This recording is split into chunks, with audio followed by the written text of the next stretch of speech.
Bismillahirrahmanirrahim. Assalamualaikum warahmatullahi wabarakatuh.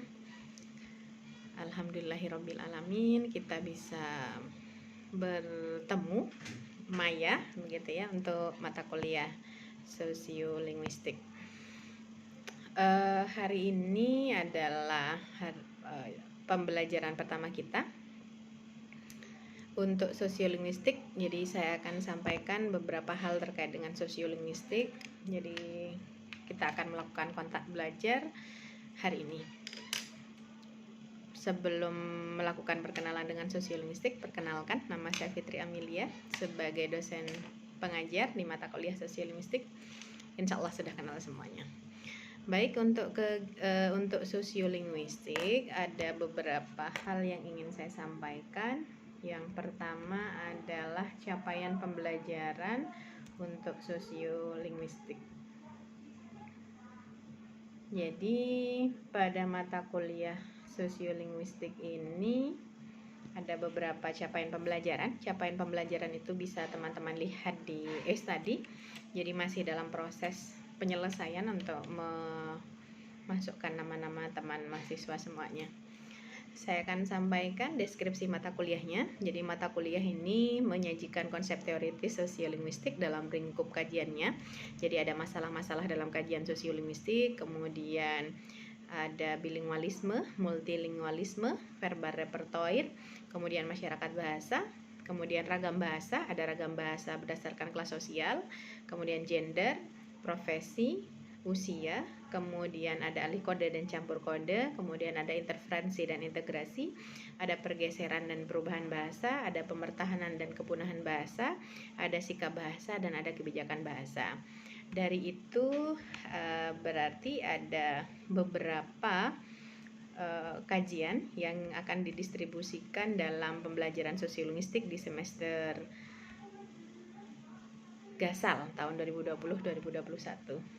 Jadi setelah melakukan kontrak kuliah, pekan depan kita akan membahas masalah-masalah dalam kajian sosiolinguistik, kemudian bilingualisme, verbal repertoire, masyarakat bahasa, jadi kemudian ragam bahasa berdasarkan kelas sosial sudah ada 5, kemudian berdasarkan gender 6, berdasarkan usia, kemudian berdasarkan profesi, campur kode dan alih kode, interferensi dan integrasi, perubahan bahasa dan pergeseran bahasa, pemertahanan bahasa dan kepunahan bahasa, kemudian sikap bahasa dan kebijakan bahasa. Jadi ada 13 pembahasan dalam semester ini karena satu pembahasannya adalah kontrak kuliah. Kemudian dari 13 itu akan kita bahas secara mandiri oleh mahasiswa. Jadi nanti sistem kita online gitu ya, teman-teman mahasiswa akan membuat paper, bentuknya adalah artikel ilmiah. Untuk sistematikanya insya Allah akan ada di e-study sehingga teman-teman bisa mengumpulkannya sesuai dengan sistematika. Targetnya adalah teman-teman bisa membuat artikel yang dipublikasi sesuai dengan subtopik masing-masing sehingga setiap mata kuliah ada luaran yang jelas, bukan hanya makalah yang kemudian menjadi simpanan di laptop, tetapi ada artikel yang dipublikasikan. Seandainya artikel itu yang sesuai dengan materi teman-teman itu belum bisa dipublikasikan, maka ada alternatif. Jadi kita akan menjadikan sebagai buku ajar untuk mata kuliah sosiolinguistik yang akan menjadi salah satu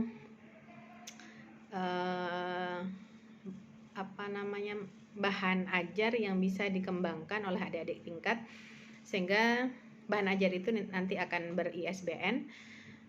Jadi kita akan membuat buku yang kita karang bersama. Jadi antara kelas A dan kelas B kita jadikan satu di e-study-nya, kemudian pembagiannya juga kita jadikan satu sehingga menjadi efektif karena jumlah mahasiswa di kelas B hanya 18 orang.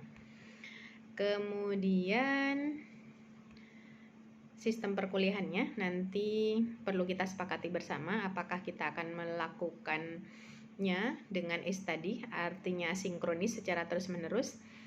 Kemudian apakah kita akan melakukan melalui Google Meet. Jadi mahasiswa yang bertugas untuk mempresentasikan sesuai dengan bahan kajian ada 13 topik, jadi 13 itu dibagi menjadi beberapa kelompok begitu ya. Kemudian teman-teman mempresentasikan.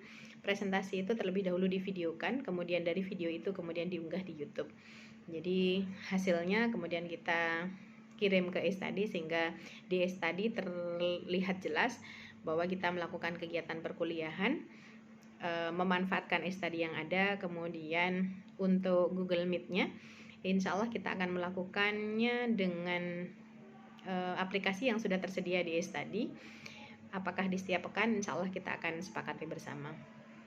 Itu dulu yang bisa saya sampaikan terkait dengan kontrak kuliah ini.